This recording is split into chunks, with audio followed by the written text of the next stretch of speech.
सभी हाथ जोड़ लें। आराम से लिखवा देना, शाम को एक बार उच्चारित कर दिए जाएंगे। हाँ। वंदे वंदे वीरम, वंदे वंदे वीरम। ओम नमो अरिहंताणम, ओम नमो सिरिसिद्धाणम, ओम नमो आयरियाणम, ओम नमो वज्रायाणम, नमो लोये सब साहूणम। वंदे वंदे वीरम, वंदे वंदे वीरम। तरणी विद्यासागरे गुरु, तारो मुझे ऋषि। करुणा करुणा करो, वहीं से दो आसे। वंदे वंदे वीरम, वंदे वंदे वीरम। पंच परमेष्टि भगवान की, आदिम तीर्थंकर श्री आदिनाथ भगवान की। बहुत जोर से बोल रहे। वर्तमान शासन नायक श्री महावीर भगवान की जय। आचार्य भगवान गुरुवर श्री विद्यासागर जी महाराज की जय। तीन कमनों करुण महामुनि राजों की जय। आर्य रत्न श्री अकंपमती माता जी की जय। 10 लक्षण महापर्व की जय। उत्तम त्याग धर्म की जय। बोली यार कमा 105 अकंपमती अचलमती माता जी की। पुरुषार्थ से चमकता है, पुरुषार्थ से चमकता है किस्मत का सितारा। यदि आप विश्वास करोगे तो मिलेगा आपको किनारा। वैसे तो भोगों का बोलबाला है चारों तरफ, त्याग करोगे तो जरूर मिलेगा भव का किनारा। आज 8वां दिन है। यदि आप लोग बोल रहे हैं तो मैं रहने देती हूं। बोल लो, लिख लो, फिर हम बोल देते, क्या होगा, 5 मिनट में सब हो जाएगा।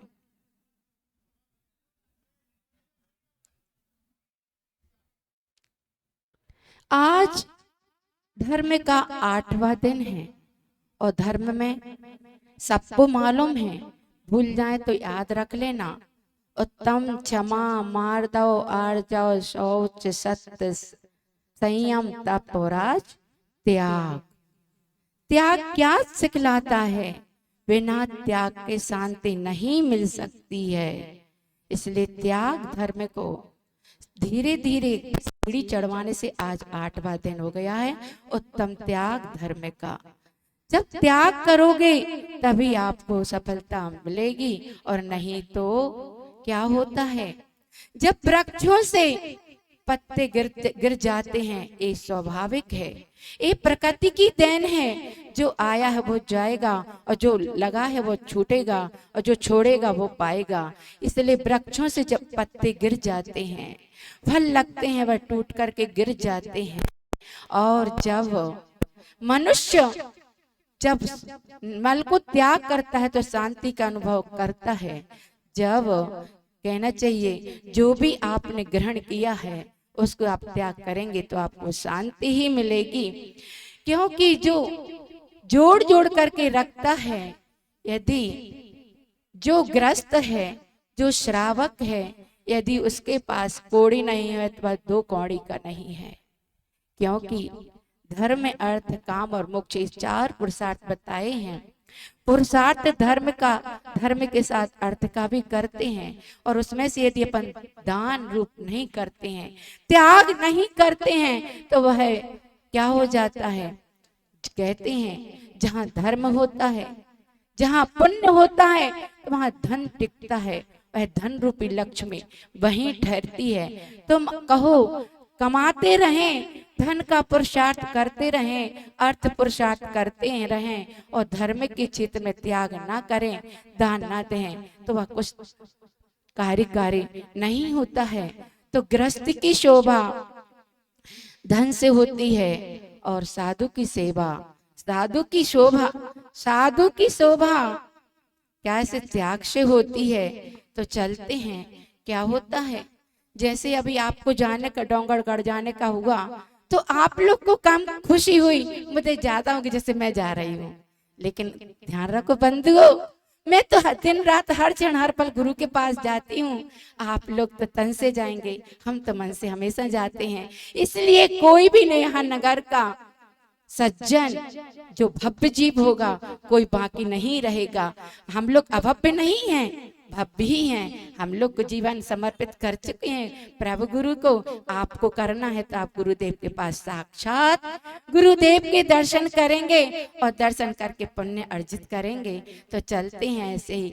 एक जाति का तो लकड़हारा है, कहानी के माध्यम से आपको बात समझ में आ जाएगी। इसलिए कहानी का माध्यम बनाना पड़ता है कि आपको क्या सुनाया जाए। सुनाने को मत भी कह देंगे उत्तम त्याग धर्म, त्याग कर दो सबका, लेकिन कहानी से अपनी बात याद आ जाती है। चलते हैं। एक मुनि महाराज के दर्शन हेतु एक लकड़हारा ने देखा कि ये सारे जैन बंधु, सारे लोग कहाँ जा रहे हैं, इतनी दो बसें हो गई।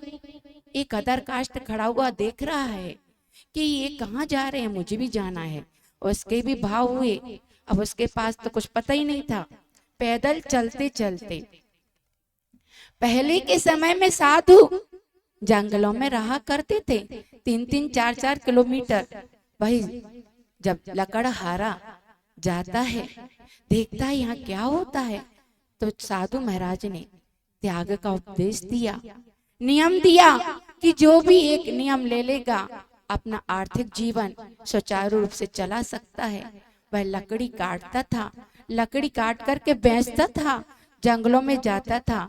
तो वह पहुंचता है, सारे जो भव्य जीव थे, जो उनकी दर्शन करके प्रवचन सुन करके वो धन्य हो गए थे।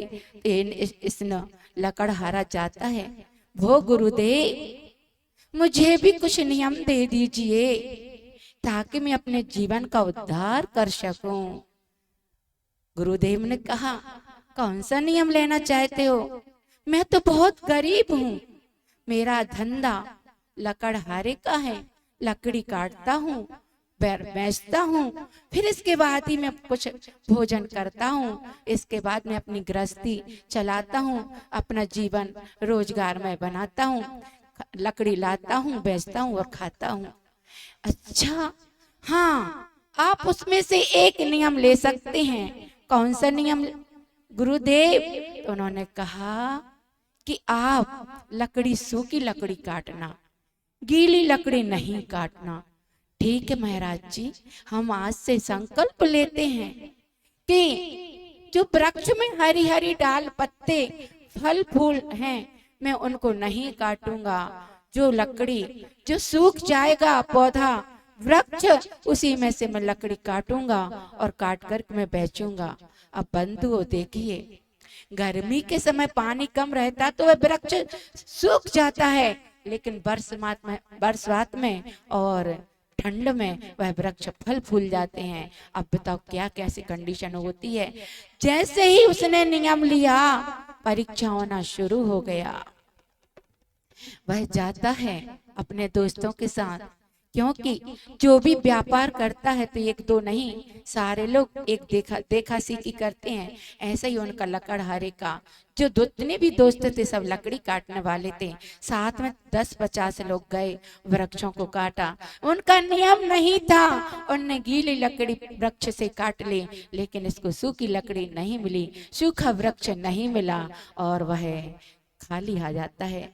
आकर के भूखा सूखा जाता है, पूरा परिवार भूख से तड़फड़ा जाता है, क्योंकि इसने मुनि महाराज से संकल्प लिया था। अब क्या होता है, फिर जाता है, फिर जाता तो एक लकड़ी मिलती, दो लकड़ी मिलती, तीन लकड़ी मिलती, ऐसे लाता है और उतने में कैसे चलेगा।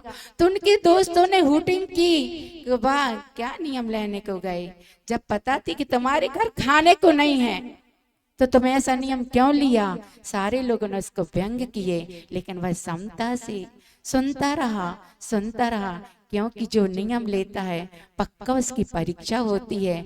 जो बिना नियम लिए साधना करता है और मौका मिलने पर वह नियम तोड़ देता है, लेकिन उसने नियम नहीं तोड़ा था, भूखा रहा। भूखा रहने के बाद क्या होता है, सारे दोस्तों ने कहा जाओ अब, और सारे दोस्त उसको जंगल में छोड़ करके चले जाते हैं। और क्योंकि अब उसके पास कुछ ही नहीं था तो वही जंगल में रात्रि विश्राम कर लेता है, भूखे सो जाता है। अब उस आगे बढ़ता है तो आगे क्या देखता है, आगे देखता है अरे ये तो सूखी लकड़ी का ढेर लगा हुआ है, अब तुम्हारा 4 महीने के लिए काम हो जाएगा। वह लकड़ी जाता है और एक गठरी बांधता है और वहीं छोटी सी झोपड़ी बना करके वहीं जमीन में लेट जाता है। वहां से राजा, क्योंकि आज की कहानी नहीं है, कपोल कल्पित कहानी नहीं है, वह पहले राजा महाराजाओं का जीवन चलता था। और वह राजा वहां से निकले तो उन्होंने सोचा ये 52 चंदन की लकड़ी कहाँ से आ गई, यहाँ तो गंदी गंध दिख रही है। वह झोपड़ी में जाता है, वह सही जमीन में पड़ा हुआ लेटा था, देखा कि ये तो कैसे पड़ा, इतने सारे 52 चंदन की लकड़ी का गट्ठा बंधा हुआ है और ये व्यक्ति बिल्कुल फकीर जैसा गरीब जैसा लेटा है, क्या बात है। उसने राजा ने उसको उठाया, मुझे 2-3 लकड़ी दे दीजिए। मैं नहीं देता, मैं नहीं बेचता। अरे मैं राजा हूं, मुझे 1-2 लकड़ी दे दीजिए, लीजिए आप 100 रुपए। नहीं मैं नहीं देता, मैं तो बाजार में ही जाऊंगा, वहां पर एक साथ ही बेचूंगा। अच्छा तो 1000 रुपया ले लीजिए, मुझे लकड़ी एक ही दे दीजिए। उसने कहा आप कोई भी हो, चाहे राजा हो चाहे महाराजा, मैं तो बाजार में ही जाऊंगा और वहीं बेचूंगा। अब उसको नहीं पता था, उस 52 चंदन की लकड़ी का उसको नहीं महत्व पता नहीं था। और जैसे ही राजा को नहीं दी गई और जैसे ही बाजार में लकड़ी का गट्ठा लेकर के पहुंचता है, इतनी भीड़ आ जाती है कि मुझे 1 लकड़ी दे दो, मुझे 1 लकड़ी दे दो, मुझे 1 लकड़ी। और सारे लोगों ने इतने पैसे दे दिए कि भाई की दिन में कितना लखपति करोड़पति बन गया। अब बताओ क्या था, सबने नियम का वोटिंग की थी, व्यंग किया था, हंसी उड़ाई थी, और आज उसने समता रखी, उसे 52 चंदन का गट्ठा मिल गया, 1 नहीं 2 नहीं कितनी सारी, वह करोड़पति बन के भवन बनाया। उसने संकल्प लिया कि आज में मेरी दरिद्रता थी, मैं गरीब था, आज मुझे मुनि महाराज के संकल्प से इतना सामर्थ्य, इतनी आर्थिक स्थिति बन गई है कि वह भवन बनवा के उसमें रहने लगा और एक दिन भी नहीं छोड़ता था कि वह दान नहीं देता था। आपको पता होगा आपके नेहा नगर में ऐसे कई हैं, मैं व्यक्तिगत नहीं कहना चाहती हूँ क्योंकि जैन लोग सभी के पास अर्थ बहुत है, मैं नाम नहीं लूंगी, सभी समझदार हैं, सभी शांति धारा दान हर चीज क्षेत्र में आगे हैं। मैं मौसी इसलिए नहीं कहती हूँ, सभी लोग पुण्यवान हैं, सभी पुण्य कमाते हैं, दान देते हैं, लेकिन जो नहीं देता वह देने के भाव रखें। आज त्याग धर्म है तो कहानी का माध्यम है, गुरुदेव गुरु महाराज मुनि महाराज आपको मार्गदर्शन देते हैं और नियम लेकर के आपका कल्याण करवाते हैं, चाहे आर्थिक हो, चाहे धार्मिक हो, चाहे सामाजिक हो, चाहे राजनीतिक हो। यदि जो श्रद्धा समर्पण के साथ, विश्वास के साथ यदि वह त्याग करता है, नियम लेता है, दान देता है, आपको सभी पता है कि पूजन में 4 प्रकार के दान बताए हुए हैं। दान, अब हम बात बहुत सारी बड़ी माता जी बताएंगे दान के बाबत बातें, कहते हैं त्याग ही राग की आग को बुझाता है, त्याग ही राग की आग को बुझाता है, त्याग ही कर्मों के जाल को सुलझाता है। त्याग की तारीफ कहाँ तक कहूँ बंधुओं, त्याग ही रागी को वैरागी बना देता है, त्याग ही रागी को वैरागी बना देता है। इस प्रकार से यह बात होती है। तो आचार्य श्री जी का एक संस्मरण याद आ गया है, क्योंकि कहते हैं दान कैसा होता है, तात्पर्य सूत्र में एक सूत्र आता है, स्वशाति सर्गोदानम। ये याद माँ स्वामी महाराज ने लिखा है।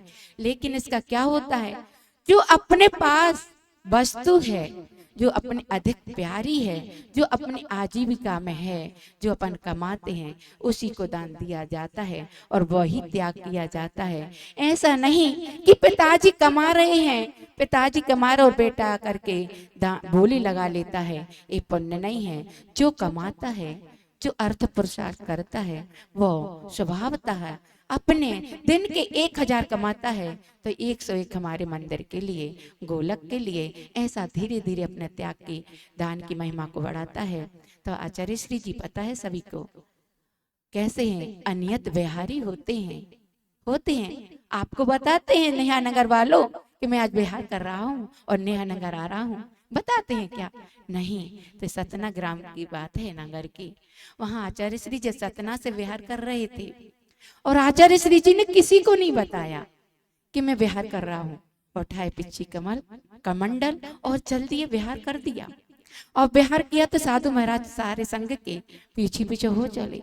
अब तो श्रावक जो वहीं के रहने वाले निवासी थे वहां, और जो भी यात्रा करके गुरु दर्शन की ओर गए थे आसपास के नगरों के, बस सब देखते कि गुरु आचार्य श्री जी कहाँ गए। तो सारे दौड़ लगाते हैं और अपने अपने हाथ में क्या ले जाते हैं, आचार्य श्री जी के चरणों में चढ़ाने हेतु कोई श्रीफल, कोई बादाम, कोई कुछ जिसकी जो सामर्थ्य हो, और गुरुदेव के चरणों में ही।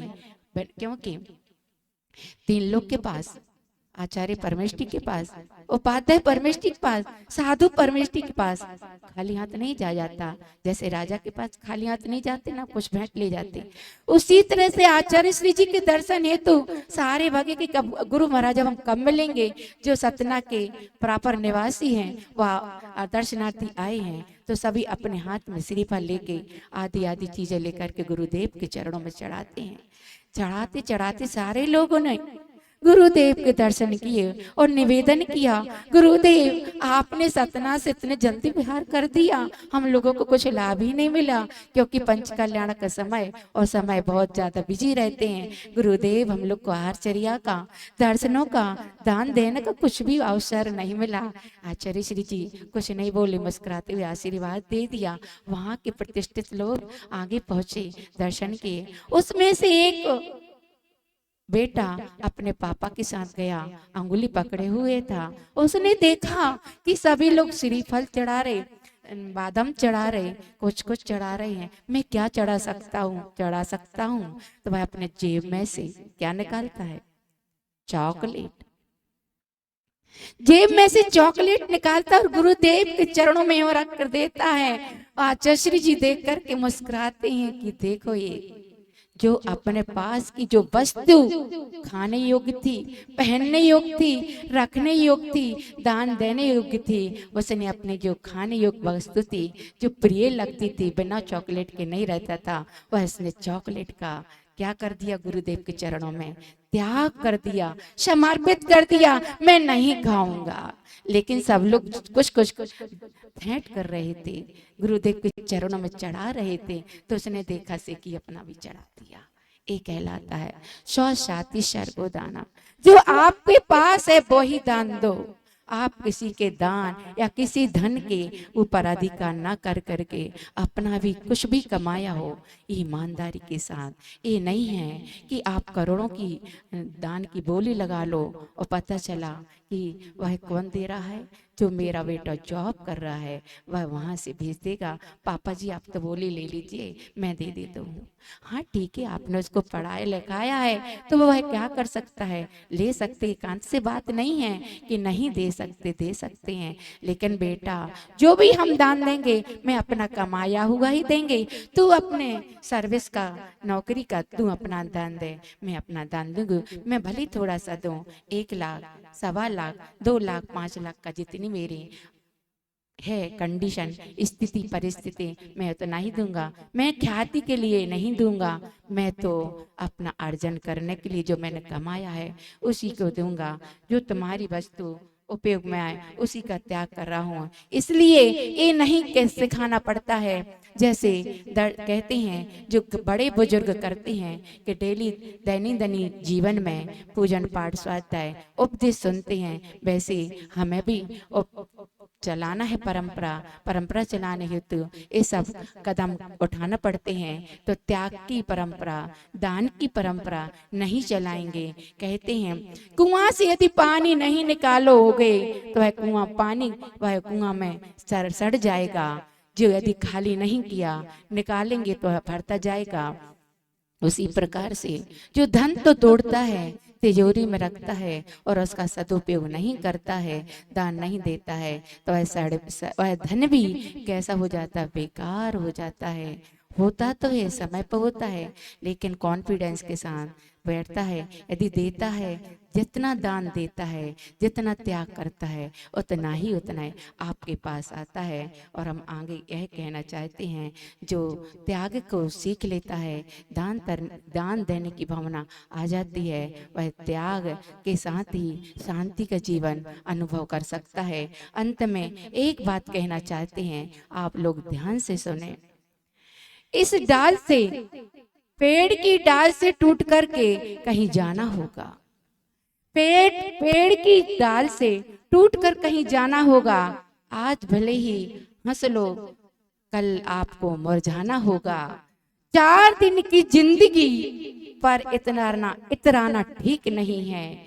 अंत में इस मिट्टी को मिट्टी में मिलना होगा। अंत में इस मिट्टी को मिट्टी में मिलना होगा। इसलिए कहते हैं जो आपने ग्रहण किया है उसका त्याग जरूर करें। ना हम कह सकते, ना आप कह सकते, जे अंदर की भावना है। आगे बड़ी माता जी को बोलना है, समय अधिक हो जाएगा। आप त्याग धर्म को समझिए और त्याग के साथ अपना जीवन जिए। आचार्य भगवान गुरुवर श्री विद्यासागर जी महाराज की का होगा, थक गए सुन सुन के। उपवास है माता जी आज। ऐसा नहीं होता, शक्ति आत्मा की अनंत शक्ति है। आचार्य भगवान गुरुवर श्री विद्यासागर जी महाराज की जय। आर्य रत्न श्री अकंपमती माता जी की उत्तम त्याग धर्म की। आर्य कमाई 105 अचल मती माता जी की। अब वो बड़ी माता जी के चरणों में वंदामी अर्पित करते हुए कि हे माता जी, हमें अपनी मंगलमय वाणी से हम सबको कृतार्थ करें। वंदामी माता जी, वंदामी माता जी, वंदामी माता जी।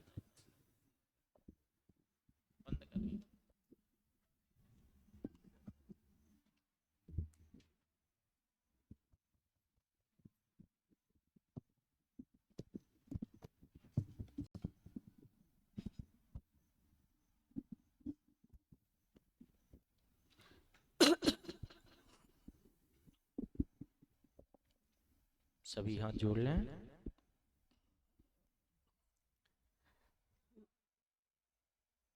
जो विद्यादि सागर सुधी गुरु है हितैषी, शुद्धात्म में निरत नित्य हितोपदेशी।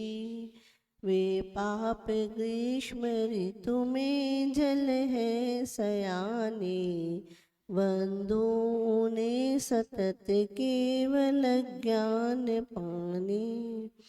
संयम सौरभ साधना जिनको करे प्रणाम, त्याग तपस्या तीर्थ का विद्यासागर नाम। अनंतानंत सिद्ध परमेश्वर भगवान की जय। देवादिदेव 1008 महावीर भगवान की जय।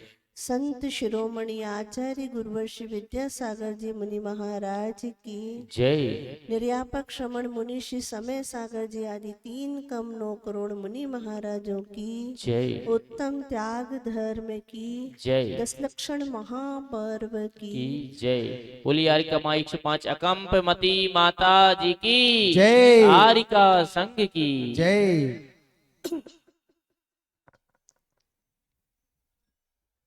एक चींटी अपनी सहेली दूसरी चींटी से मिलती है। जैसे आप लोग मिलते हो ना बहुत दिनों में सहेलियों से, ऐसे वो भी अपनी सखी से मिलती है, बीच रास्ते में मिलाप होता है, बातचीत होती है, सुख दुख का आदान प्रदान होता है, दोनों एक दूसरे के जीवन के बारे में पूछती हैं। यही सब कुछ तो होता है जब दो लोग मिलते हैं। तो वह चींटी जब अपनी सखी चींटी से ये सब वार्तालाप कर रही थी, तब वह क्या कहती है कि क्यों बहुत दिनों के बाद मिली हो, लेकिन मुझे तुम खुश नजर नहीं आ रही, खुश नजर नहीं आ रही हो, आपको तो कुछ कष्ट है ऐसा लगता है। वह चींटी पहले तो चुप रही, लंबी गहरी श्वास भरती रही, क्योंकि जब कोई किसी का दुख पूछता है तो उसके पास कहने को ऐसा लगता है कि क्या बता दूं, क्या कह दूं। फिर वो धीरे से कहती है, हाँ मुझे बहुत कष्ट है। क्या कष्ट है? सब कुशल क्षेम है ऐसा तो कह देते हैं, फिर धीरे धीरे बात खोलते हैं कि क्या कष्ट है। तो उन्होंने कहा कि देखो तुम्हें पता है ना कि मैं नमक की खदान में रहती हूँ और मुझे नमक ही नमक का स्वाद आता है, और तुम तो हलवाई की दुकान पर रहती हो तो तुम्हें मिठास आती है, मीठा स्वाद आता है, मुझे कभी मीठा स्वाद आता ही नहीं है, मैं तो बहुत दुखी हूँ। उस सहेली ने कहा, इसमें दुख की क्या बात है, चलो तुम मेरे साथ चलो और तुम भी हलवाई की दुकान पर रहने लगना और तुमको भी मीठा स्वाद आने लगेगा, तुम सुखी हो जाओगी। वह चींटी उस चींटी के साथ चल देती है हलवाई की दुकान पर। वहां जाकर कुछ दिन व्यतीत हो जाते हैं, 15-20 दिन। एक दिन फिर वह चींटी उस सखी से पूछती है, क्यों अब तो तुम खुश हो ना, सुखी हो गई, सब अच्छा लग रहा है यहाँ पर। वह चींटी फिर रोनी आवाज में कहती है कि कहाँ मिल रहा है सुख, मैं तो जैसे पहले था वैसे ही अब, कोई विशेष अंतर मुझे यहाँ पर लगता नहीं है, पता नहीं वह मिठाई का स्वाद मुझे कब आएगा। वह चींटी हैरत में पड़ गई कि हलवाई की दुकान पर मिष्ठानों के बीच में रहती हुई भी वह दुखी महसूस हो रही है, अपने आप को कर रही है, ये क्यों, क्या कारण है। बहुत दिमाग लगाया, सोचा, विचार किया, फिर यकायक उसको कुछ याद आया और उसने उससे पूछा कि जरा अपना मुंह तो खोलना, जरा अपना मुंह तो खोलो। और जब उसने मुंह खोल कर दिखाया तो हकीकत सामने आई कि वह चींटी उस खदान में से एक नमक की डली ले आई थी और उसको मुंह में रखे हुए थी, बस उसको नमक का ही स्वाद आ रहा था, हलवाई की दुकान पर रहते हुए भी उस मिठास को वह अनुभव नहीं कर पा रही थी। आप लोगों को बात समझ में आ रही है कि नहीं? क्यों सब असंगी लोग तो नहीं बैठे हुए हैं, सब संगी हो ना, माला फेर रहे क्या? समझ में आ रही कि नहीं आ रही है ना? बोलते क्यों नहीं? एक तो अंधेरा है, चेहरे नहीं दिख रहे, एक्सप्रेशन नहीं दिख रहे तुम लोगों के, और दूसरे से तुम हाँ हूं भी नहीं कहते। बात समझ में आ रही है तो ठीक है, अब हम प्रवचन बंद कर देते हैं, हम प्रवचन बंद कर दे, उसके लिए भी हो। क्या हुआ, एक बार आचार्य श्री एक उदाहरण सुना रहे थे, एक पंडित जी का, बीच में बता दे रहे हैं, विषय से विषयांतर है लेकिन तुम्हारी हाउ पे याद आ गया। क्या हुआ, एक पंडित जी प्रवचन में प्रवचन बोल रहे थे, कर रहे थे प्रवचन, और एक व्यक्ति बिल्कुल फ्रंट आगे आके बैठ जाता था पहली सीट पर, और पूरे प्रवचनों में सोता रहता था, पूरे प्रवचनों में सोता रहता था। अब पंडित जी बेचारे क्या करे, सामने व्यक्ति बैठा है तो उपयोग वहीं वहीं जाता है, और सामने वाला जब तक अपने हाँ हूँ उत्तर नहीं देता तो बोलने वालों को लगता है कि क्या समझ में आ रहा है कि नहीं, बोलना व्यर्थ तो नहीं है। अब पंडित जी 2-4 दिन निकल गए, देखते हैं कि कैसे भी काम नहीं बन रहा, तो पंडित जी उनसे पूछते हैं सबसे, क्यों भैया सुन रहे हो ना, क्यों भैया सुन रहे हो ना। 2-4 बार वो बोल देते हैं, दोहरा देते हैं इस बात को, सब कहते हैं हाँ। और वो व्यक्ति सोता रहता है, जब उसने आवाज सुनी कि सब लोग सुन रहे हो ना, कहता है हाँ। जब सब तुम लोग एक साथ हाउ बोले ना, तो वो व्यक्ति जाग जाता है और वो भी साथ में बोलने लगता है हाउ, सुन रहे हो ना, हाउ। वो सब एक साथ बोलने से और वो व्यक्ति भी हाउ बोलने लगा, लेकिन जैसे हाउ बोलता तुरंत सोने लगता। फिर वही दशा। पंडित जी ने कहा क्यों सुन तो रहे हो ना, हाउ, क्यों सो तो रहे हो ना, हाउ। ऐसे आप लोग कर रहे हो। अब मैं प्रवचन के को आगे बढ़ा रही हूँ तो भी हाउ कहते जा रहे हो। प्रवचन समझ में आ रहा है, तथ्य आपको समझ में आ रहा है। आज उत्तम त्याग का दिन है। दान उसके अंतर्गत गर्भित हो जाता है। त्याग की भूमिका बहुत लंबी चौड़ी गहराई को लेकर होती है। त्यज धातु से त्याग धर्म बनता है। त्यागने के बाद उस वस्तु को ग्रहण करने का पुनः भाव नहीं आना, यही उत्तम त्याग है। दान देने के पीछे यश कीर्ति की परवाह आपको हो सकती है। हमने इतने लाखों करोड़ों का दान दिया है और मंच पे हमारा नाम ही नहीं बुलाया ही नहीं गया हमको। माइक माला मंच जिसको चाहिए उसको पीछे उसके कुछ न कुछ आशा लगी रहती है, बदले की भावना रहती है कि दान देने के बाद हमारा नाम बुले, हमें माला पहनाई जाए। कई लोग इस प्रकार से आकुलित हो जाते हैं जब उनका नाम नहीं बुलाया जाता। एक छोटी सी बात याद आ गई। एक जगह हम लोग महावीर जयंती करने गए। पूरा संघ था, महावीर जयंती के लिए गए, स्थान का नाम नहीं बताऊंगी। वहां पर महावीर जयंती का विमान बाहर खड़ा मंदिर के, और वो लोग हम लोगों को बुलाने के लिए आए। श्रीफल चढ़ाया, कुछ और लोगों को श्रीफल बांटे गए कि चढ़ा दो माता जी को और ले चलो। सब ने 8-15 लोगों ने श्रीफल चढ़ाए और सब बाहर निकल गए। पीछे से हम भी बाहर निकले, हम पूरा संघ सहित। अब सामने नजारा ही कुछ दूसरा था। क्या नजारा था कि महावीर जयंती का विमान लोग अपने कंधे पर रखकर बाहर खड़े हुए थे, और भगवान के सामने 2 लोगों में हाथापाई और लाता लाती हो रही थी। आश्चर्य हुआ, ये क्या है, भगवान के सामने ये सब कुछ हो रहा है तो अच्छा नहीं है।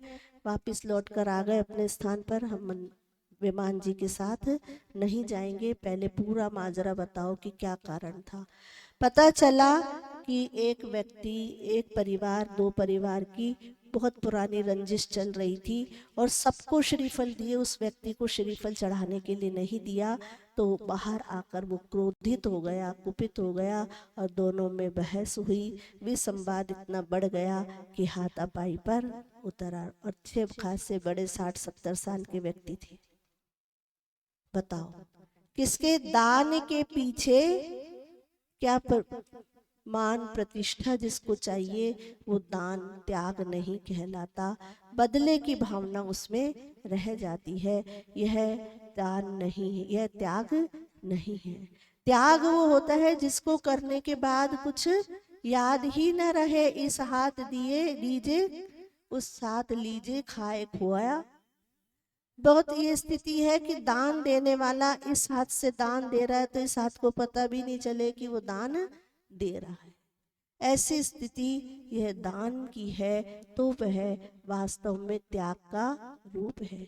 आपने संयम रख लिया था, आपने अपने आप को तपा लिया था, लेकिन अंतरंग भावों से अभी त्याग नहीं हुआ है, इसलिए यह दान त्याग धर्म आपके पास आया है कि जो कुछ भी है उसको और समेटने का प्रयास करो, सीमित हो जाओ, अधिक परिग्रह का संग्रह नहीं करो, क्योंकि परिग्रह का संग्रह दुखदाई होता है। दान दिया जाता है तो कैसे दिया जाता है? दान की 3 दशा होती है। कैसी दशा होती है? एक दान या तो भोगों में लग जाता है, या धन का त्याग हो जाता है। धन की 3 दशा होती है, एक तो वो भोगों में लग जाता है, एक दान दे दिया जाता है, अन्यथा वह समाप्त हो जाता है। 3 गति है, इन तीनों में से आप जो करना चाहें कर सकते हैं। तीनों गति है धन की। एक व्यक्ति का ऐसे ही तीनों प्रकार से, एक व्यक्ति ने क्या करा कि खूब धन एकत्रित कर लिया, एकत्रित करते करते एक दिन ऐसा हुआ कि चोर उस धन को चोरी करके ले गए। और चोर अपने घर में उस धन को रखे रहे कुछ दिन तक, तो रखने में भी उस धन को उन्हें शांति नहीं मिली। चोरों ने कहा कि इस धन से मुझे जब से आया है आकुलित मन हो रहा है, इसको तो हमें दे देना चाहिए। तो उन चोरों ने क्या किया, एक पार्टी की, दावत दी, और उस पार्टी में उस सेठ जी को भी बुलाया जिनके घर से वो चोरी करके लाया था। सेठ जी को बुलाया, सेठ जी पंगत में बैठे भोजन करने लगे। जैसे ही कौर ऊपर लाए तो वो खा नहीं पाए। दूसरा कौर, दूसरी डिश, तीसरी डिश, इस तरह से हर वस्तु को ऊपर ला रहे थे, लेकिन उनके मुंह में वो वस्तु जा ही नहीं रही थी। उनको समझ में आ गया कि चोर कौन है। चिल्लाए जोर से कि चोर पकड़ा गया, चोर पकड़ा गया, चोर पकड़ा गया। सबने सोचा किसकी चोरी और कौन चोर, कुछ समझ में नहीं आया। कहते कौन चोर है? कोई व्यक्ति चोर है जो दावत दे रहा है। क्यों? क्योंकि ये मेरा धन चुरा के लाया। आपने कैसे जाना कि आपका धन है, इससे पार्टी दे रहा है वो? मुझे पता है कि मेरा धन न मैं खा नहीं सकता, और मेरा धन जो ले जाएगा वो भी नहीं खा सकता। मुझे समझ में आ गया है, इसलिए मुझे पक्के में पता है कि ये चोर है। उससे पूछा गया तो वास्तविकता सही निकली।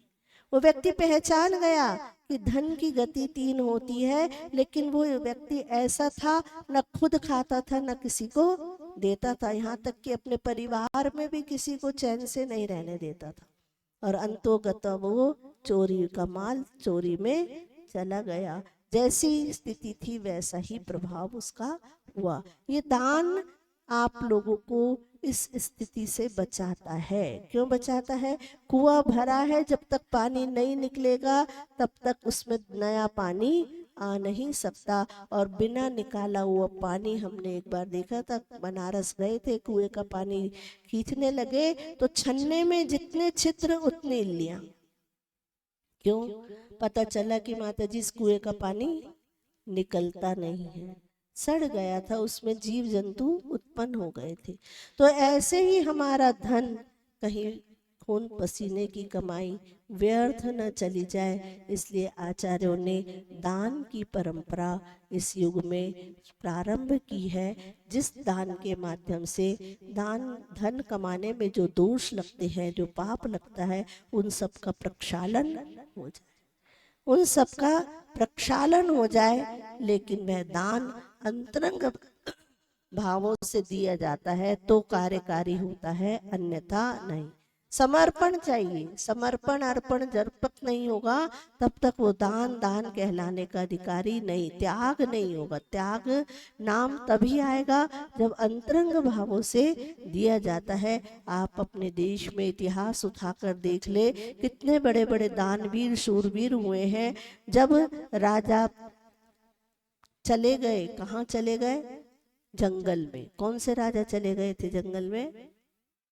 हैं? राणा प्रताप चले गए, पर चक्र ने हमला किया। अपने आप की रक्षा करते हुए जंगलों में रहने लगे थे। तब भामाशाह घोड़ों पर, गाड़ियों में, बैलगाड़ियों में अपार धनराशि, स्वर्ण आदि लेकर आया। राजा ने कहा ये क्या है महाराज? राज्य की रक्षा के लिए राज्य के राजा को यह राजधन मैं समर्पित करता हूँ। राजा ने कहा कि यह धन तो मैंने तुम्हारे पूर्वजों को और तुम्हारे घर परिवार को पारितोषिक के रूप में दिया था। ये धन तो तुम्हारा है। तो महाराज, यह राज्य भी मेरा है और मेरे राजा भी मेरे हैं, तो ये धन आपके लिए समर्पित है। तो तुम्हें तो इस धन का मंदिर बनाना था। तो जब तक राज्य और राज्य सुरक्षित नहीं रहेगा तो मैं मंदिर कैसे बनाऊंगा और बना हुआ मंदिर कैसे सुरक्षित रहेगा। पहले आप इस धन से सेना एकत्रित कीजिए और सेना एकत्रित करके उनका पालन पोषण करके सशक्त सेना निर्माण करके उस राज्य पर चढ़ाई करो, अपना राज्य वापिस लो, फिर हम एक बहुत आलीशान मंदिर बनाएंगे प्रभु जी के लिए। यह थे भामाशाह। कौन थे? भामाशाह। कितनी उदारता लोग हमें मिला है, इसलिए हम किसी को नहीं देंगे, हमारा है, हमारे परिवार का है, ऐसी भावना नहीं। आचार्य कहा करते हैं कि यह तन देश की धरोहर है, यह तन राष्ट्र की धरोहर है, यह तन धर्म की धरोहर है। इस तन को अपने को भी संभाल कर रखना है। तन और धन और मन जब राष्ट्र देश और समाज के लिए काम आता है तब वह महान रूप से फलीभूत होता है। आपका दिया हुआ एक छोटा सा दान भी एक बीज के रूप में रहता है और वो जब वट वृक्ष बन जाता है या चक्रवर्ती ब्याज की तरह दुगना दुगना होते होते कहाँ पहुंच जाता है? चक्रवर्ती बनने तक पहुंच जाता है, बना देता है वो आपको चक्रवर्ती। धन शिरोमणि बना देता है। धन शिरोमणि बनता है तो धर्म शिरोमणि भी बन जाता है, क्योंकि धन और मन जिसके पास होता है तो वह उतना दान भी करते हैं।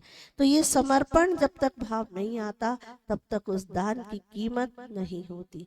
आज त्याग धर्म है, अपने अपने दान को का द्वार खोल दो, दरवाजा खोल दो, तिजोरी खोल दो और उस तिजोरी में कोई किसी प्रकार का बंधन नहीं, क्योंकि आपको पता है कि आपको कितना देना है, ये आपको मालूम है। एक व्यक्ति था, उस व्यक्ति ने अपने 4 पैसे अपने जीवन में वो कमाता था, अपने महीने भर में कमाता था, उस समय की बात है, पुराने 4 पैसे। तो किसी ने उससे पूछा था तुम 4 पैसे में कितने खुश रहते हो? हाँ मैं तो बहुत खुश रहता हूँ, मुझे कोई आकुलता नहीं है। कैसे मैनेज करते हो अपनी लाइफ, कैसा अपना जीवन चलाते हो? तो वो व्यक्ति कहता है 1 पैसा मैं घर के खर्च के लिए रखता हूँ, चलाता हूँ, घर का खर्च उससे चलाता हूँ। 1 पैसा मैं भविष्य के लिए सुरक्षित रखता हूँ। 1 पैसे का मैं कर्ज उतारता हूँ और 1 पैसे का कर्ज देता हूँ। ये बात तो हमें समझ में आ गई कि घर खर्च चलाते हो और सुरक्षित रखते हो। 2 पैसे कैसे? कर्ज लेना और देने की बात हमें समझ में नहीं आ रही है। तो कहता है कि नहीं, 1 पैसे का कर्ज देता हूँ और 1 पैसे का कर्ज चुकाता हूँ। कैसे चुकाते हो? माता पिता ने पालन पोषण करके इतना बड़ा किया, खिलाया पिलाया, विद्यार्जन कराया, सब कुछ कराया, उनका कर्ज मेरे ऊपर था। वृद्ध अवस्था में उनकी सेवा करके 1 पैसा मैं उनके ऊपर खर्च करता हूँ तो मैं उस कर्ज को चुकाता हूँ, जो कर्ज माता पिता का मेरे ऊपर चढ़ा हुआ है। और दूसरा पैसा मैं अपने बच्चों के लालन पोषण के लिए करता हूँ तो वह कर्ज देता हूँ ताकि भविष्य में वो मेरा ख्याल रखे। ये एक परंपरा है, ये बादले की भावना नहीं, एक संस्कार है। ये संस्कार जिनके यहाँ चलते हैं, आप लोगों ने अभी दान चिंतामणि नाटक देखा था, उसमें क्या संस्कार दिए आप लोगों ने देखा कि माँ में ऐसे संस्कार थे, दादी में वो संस्कार कभी वो महिला 1000 से कम कोई बात ही नहीं करती थी। 1000 शास्त्र दान देने, 1000 मुनियों को आहार देने, 1000 प्रतिलिपियां बंटवानी है, 1000 सुहागनों को, गर्भिणी स्त्रियों को गाय दान देना है, 1000 से कम बात ही नहीं।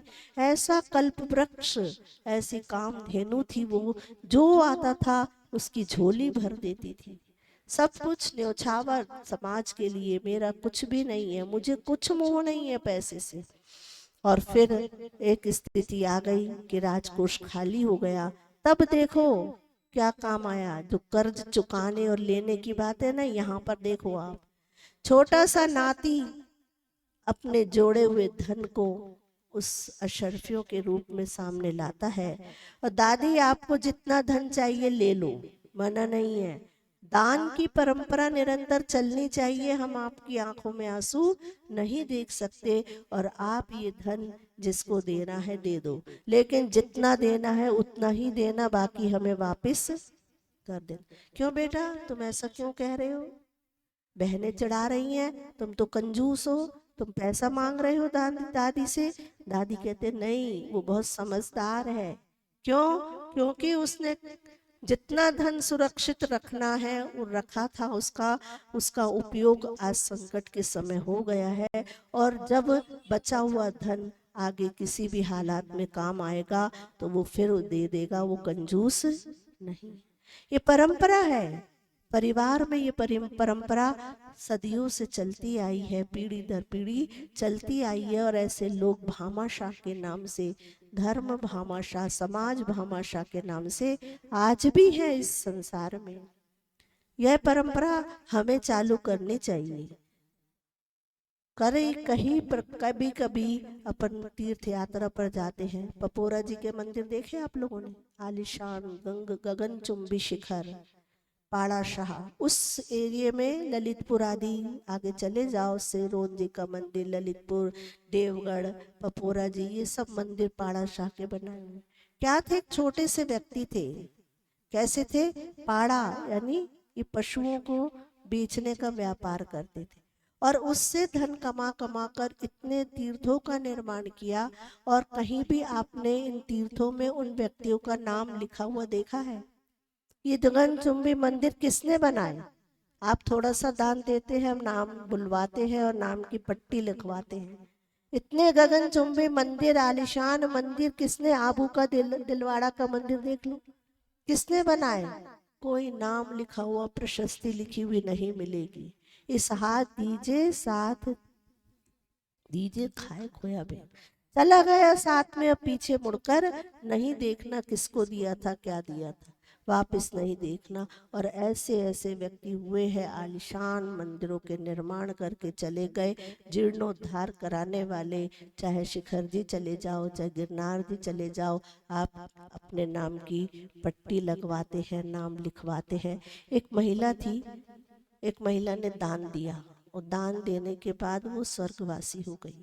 उसके बेटे ने एक बार अच्छा बड़ा विधान कराया। विधान में पूरी समाज को, लोगों को बुलाया, अच्छे हाथी आती बाजे बैंड सब बुलवाए गए, और बड़ी प्रभावना के साथ वह विधान संपन्न हुआ। जिस दिन वो हाथी था ना, वो 10 दिन विधान के समय मंदिर की चौखट पे आता था, और वो हथनी मंदिर की चौखट को छूकर बार बार स्पर्श करती थी, और कुछ देर वहां पर खड़ी रहती थी। क्या हो गया, ये क्यों होता है, समझ में नहीं आया। 10 दिन तक ये होता रहा।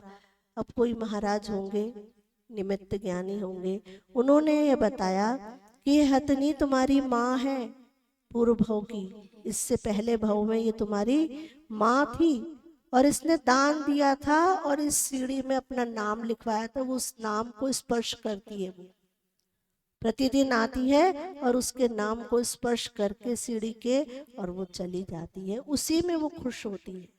देखो, मनुष्य पर्याय से तिर्यंच पर्याय प्राप्त हो गई। दान के भाव थे, लेकिन दान समर्पित भाव से नहीं दिया, नाम कमाने के भाव से दिया, तो इतनी बड़ी नाक मिली, है ना। नाम जो चाहता है ना, उसको नाक मिलती है, नाम जो चाहता है। तो ऐसे वो हथनी के रूप में पर्याय में आई है, और वो बार बार उस सीढ़ी को स्पर्श कर रही है जहाँ उसका नाम खुदा हुआ था। यह दान नहीं है, दान अंतरंग भावों से दिया जाता है, और समर्पित दान कैसे फलीभूत होता है, इसका एक बहुत अच्छा संस्मरण आचार्य जी के समक्ष हुआ।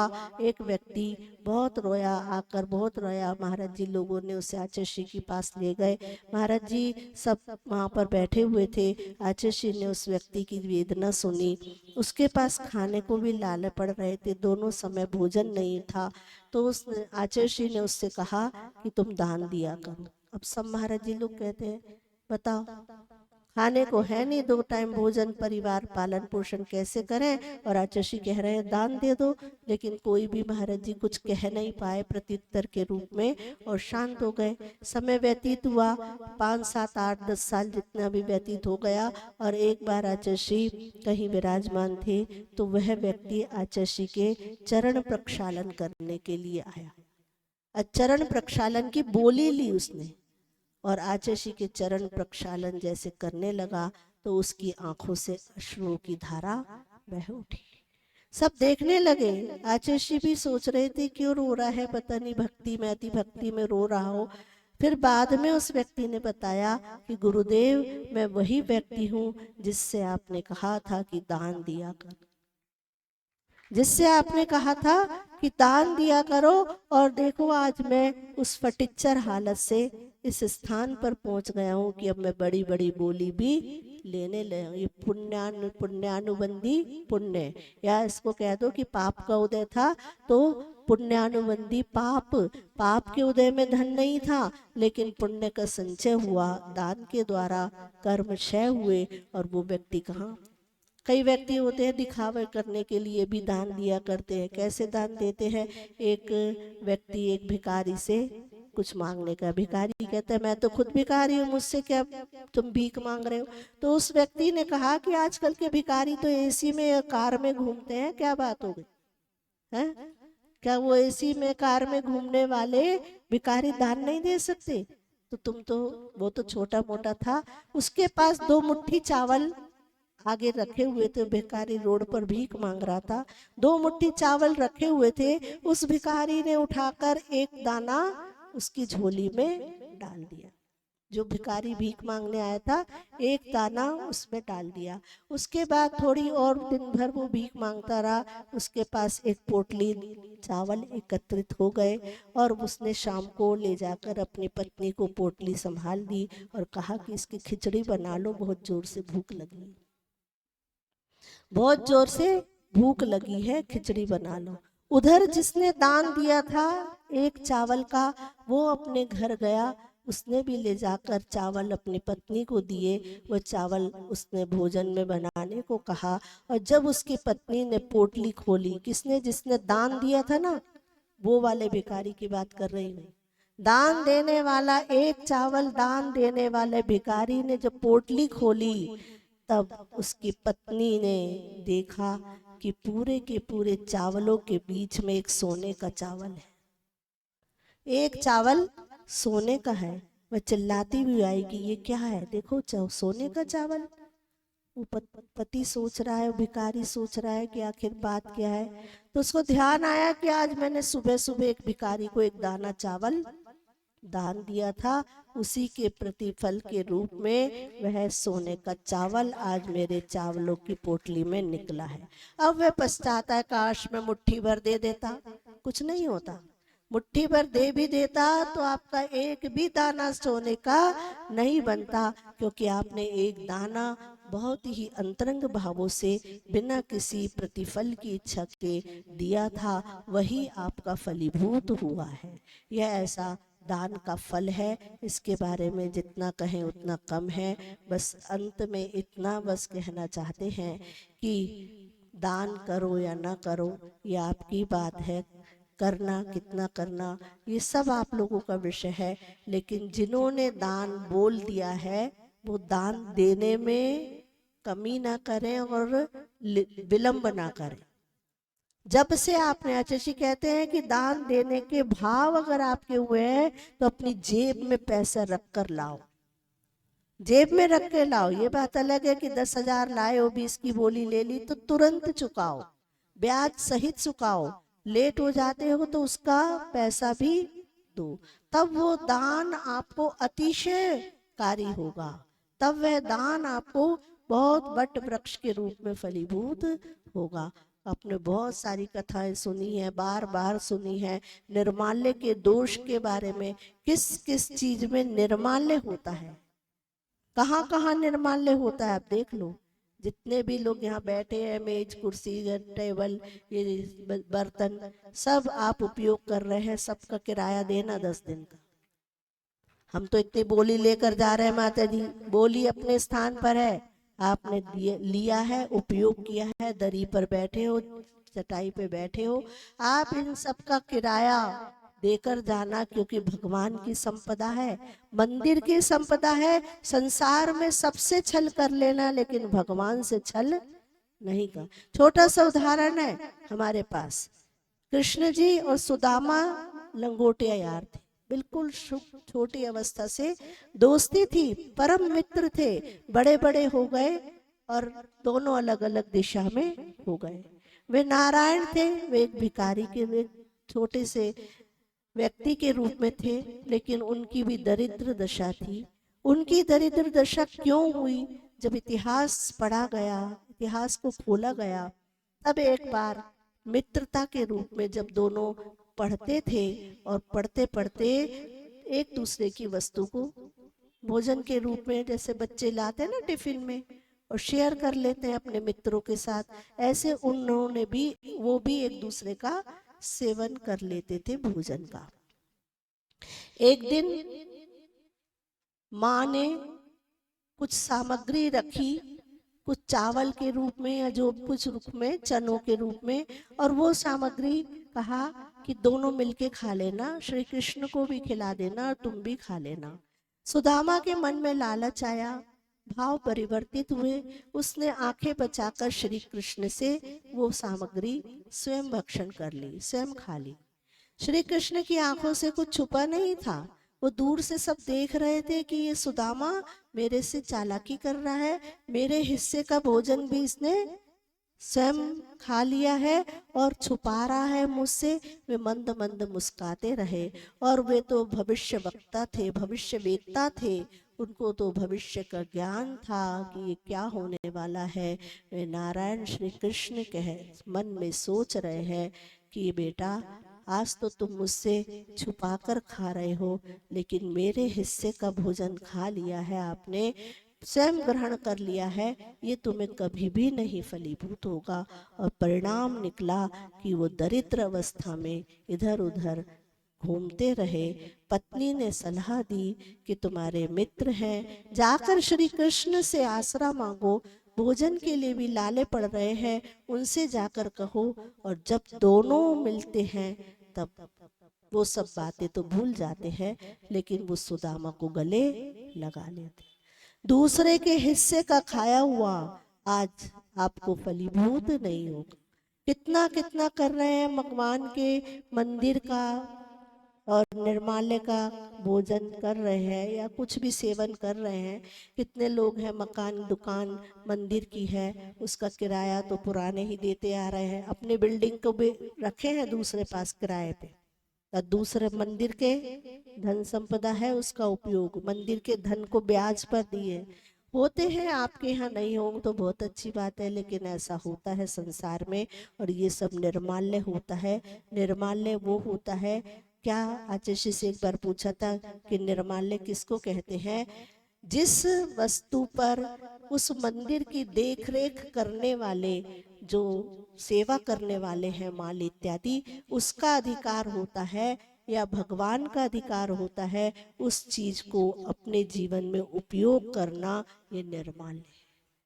उससे कभी भी आपको फल अच्छा नहीं मिलेगा, दरिद्रता ही आएगी। और ऐसा अकृत पुण्य सुकृत पुण्य, आपने कथा सुनी है, धन्य कुमार मुनि चरित्र आप पढ़ लेना।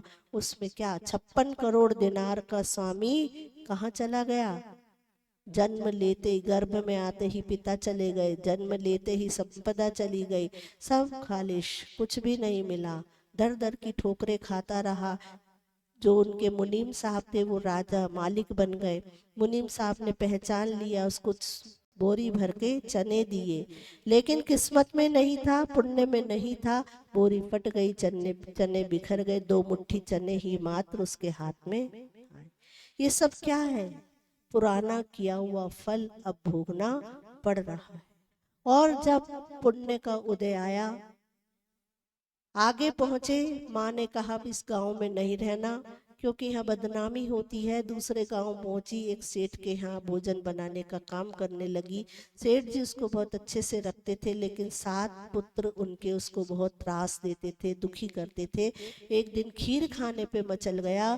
खीर खाने के भाव हुए, नहीं माना तो माँ ने उसको मार दिया, उसको चाटे लगा दिए। इतने में सेठ जी आ गए, पूछा क्यों रो रहा है, कि इसको खीर खानी है। ठीक है, तुम ये चावल ले जाओ अपने घर में, खीर बनाकर इसको खिला देना, दूध चावल वगैरह उसको दे दिया।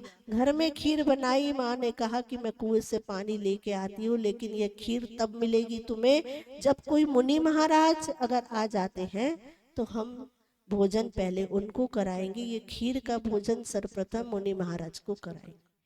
जैसी भावना होती है वैसा हो ही जाता है। जहाँ चाह रहती है वहाँ राह रहती है। माँ पानी भरने गई, बेटा बैठ जाना, कोई मुनि महाराज आए तो पड़घान कर लेना, या फिर मैं आ जाऊंगी तब तक तो उनको रोके रहना। माँ पानी भरने चली गई, तभी आकाश मार्ग के एक चारण रिद्धिधारी मुनि महाराज, देखो भावना ऐसी होती है।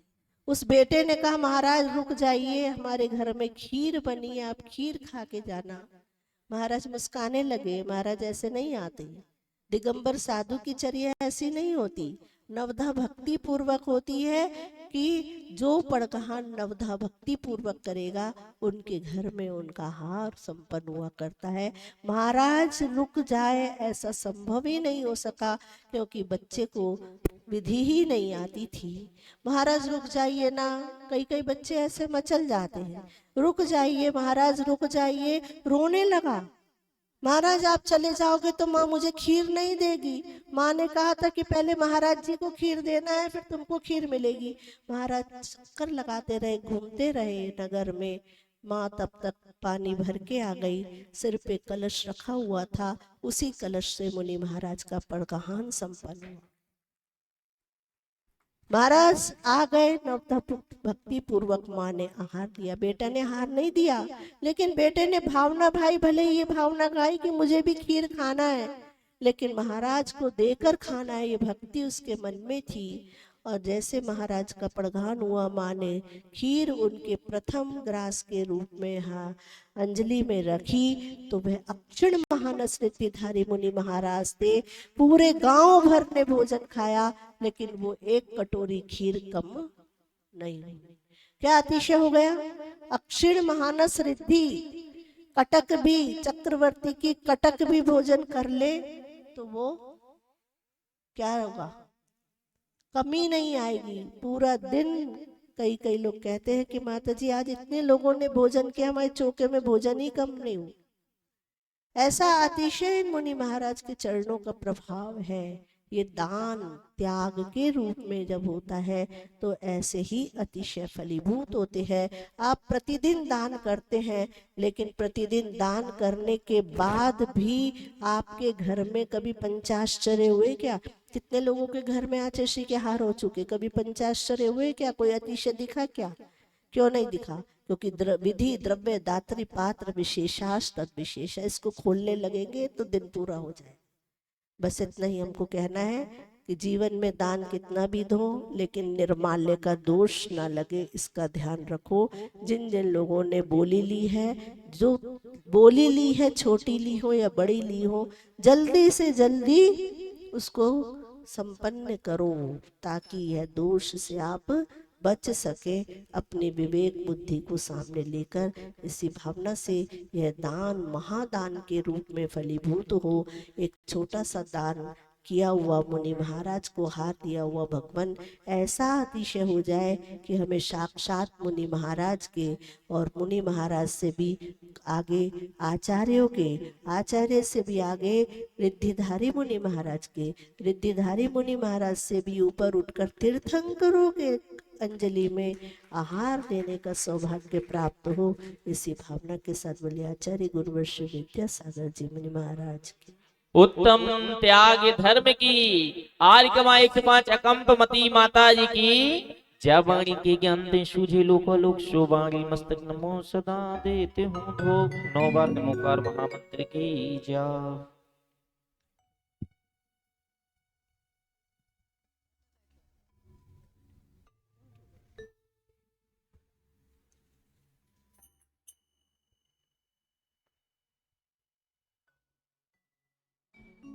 जय बोलिए द्वादशांग जिनवाणी वाणी माता माता की की जय। आर्य कमा 105